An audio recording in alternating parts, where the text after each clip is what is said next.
আসসালামু আলাইকুম everyone, welcome my channel শখের রাঁধুনি। আশা করছি সবাই ভালো আছেন।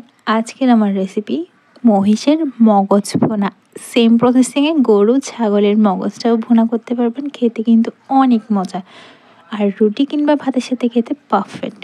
আমার যদিও রুটির থেকে ভাতের সাথে খেতে ভালো লাগে। আর কথা না পারি এর মূল রেসিপিতে চলে যাচ্ছি। ফার্স্টে মগজগুলোকে আমি 20 মিনিট পানিতে ভিজিয়ে রেখে দিব। সেদ্ধ করবেন না, জাস্ট নর্মাল টেম্পারেচারের পানিতে। এরপরে পানির থেকে তুলে নেবেন, এতে করে রক্তটা বের হয়ে যাবে। মগজের ভেতরে যে রক্তটা থাকে ওটা, এরপরে কিছু রক আছে আর কিছু ময়লা আছে। রকগুলো একটা অংশ ধরে টান দিলে এভাবে করে সবগুলো রক খুব সুন্দর করে উঠে যাবে। একটু মনোযোগ সহকারে দেখলে বুঝতে পারবেন আমি কীভাবে কাজটা করতেছি। হাতের নখ দিয়ে হালকা একটু টান দিলে কিন্তু সব কিছু খুব ভালোভাবে পরিষ্কার করে উঠে যাবে। ঠিক এই প্রসেসিংয়ে আমি সবগুলো মগজ পরিষ্কার করে নিচ্ছি। এখানে যাতে কোনো রক্তের পানি না থাকে খুব ভালো করে ধুয়ে নিব। এরপরে রকটা ভালো করে পরিষ্কার করে নেওয়ার পরে রুম টেম্পারেচারে থাকা পানি দিয়ে বেশ কয়েকবার ভালো করে গোটা অবস্থায় মগজগুলোকে ধুয়ে নিব, যতক্ষণ না ক্লিন পানি বের হয়। এরপর এগুলো কেটে নেব। কাটার পরে ধোয়াটা আসলে আমার কাছে মনে হয় সঠিক না, কারণ কাটার আগেই ধুবেন। কাটার পরে এটা যদি ভালো করে ধুতে যান তাহলে মগজের স্বাদটা আসলে অনেকটাই চলে যাবে। সেদ্ধ করলেও সেম, সেদ্ধ করলেও স্বাদটা অনেকটাই চলে যায় আমার মনে হয়। ঠিক এইভাবে করে কেটে নেবেন, খুব বেশি বড় না ছোটো না, কিউব কিউব করে। খুব বেশি ছোটো ছোটো করে কাটলে ওটা খাওয়ার সময় আসলে বোঝা যায় না। একটু বড় করে কাটবেন, খাওয়ার সময় মুখও লাগবে, খেতেও ভালো লাগবে। এরপরে চলে যাবো রান্নার প্রসেসিংয়ে। ফ্রাই প্যানে তেল গরম করে নিব।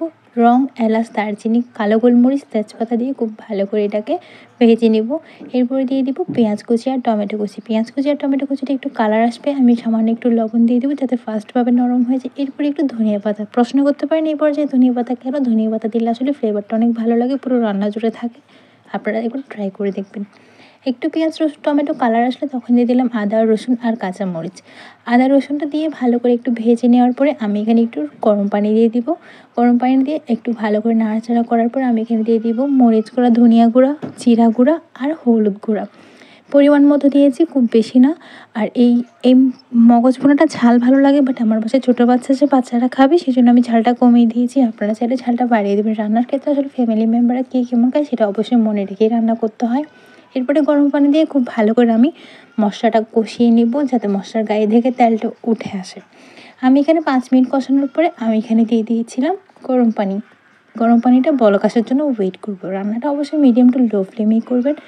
মগজের যে ঝোলটা যতটুকু ঝোল রাখবো ততটুকু ঝোল দিয়ে বলক আসার পরে আমি এই মগজগুলো দিয়ে একটু ভালো করে নাড়াচাড়া করে রান্না করব আরও 10 মিনিট মতো মিডিয়াম টু লো ফ্লেমে।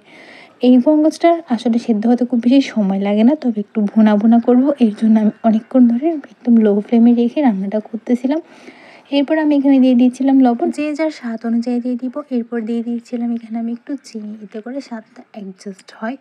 এবার আমি এখানে কিছু সুগন্ধি পাতা আর চাইলে কিছু কয়েকটা কাঁচামরিচ, এরপর শেষে ভাজা গরম মশলা দিয়ে ভাজা গরম মশলার গুঁড়োটা দিয়ে উপর থেকে ধনিয়া পাতা ছিটিয়ে একদম ভালো করে নাড়াচাড়া করে 8-2 মিনিট রান্না করলে কিন্তু রেডিটা যখন এভাবে ভুনা ভুনা হয়ে আসবে, একদম ঝোলটা চলে যাবে, ঠিক এই পর্যায়ে নামাবেন। তাহলে খেতে কিন্তু অনেক বেশি মজা লাগে। ঝোলটা রাখবেন না, ঝোল রাখলে আসলে এই মগজ ভুনাটা একদম ভালো লাগে না। যেহেতু ভুনা, এটা এভাবে খেলেই ভালো লাগে। আশা করছি আমার রেসিপিটা ভালো লেগেছে, আর যারা নতুন তাদের অনেক হেল্প হবে। তো আজকে এইটুকু। আসসালামু আলাইকুম, সবাই ভালো থাকবেন। আল্লাহ হাফিজ।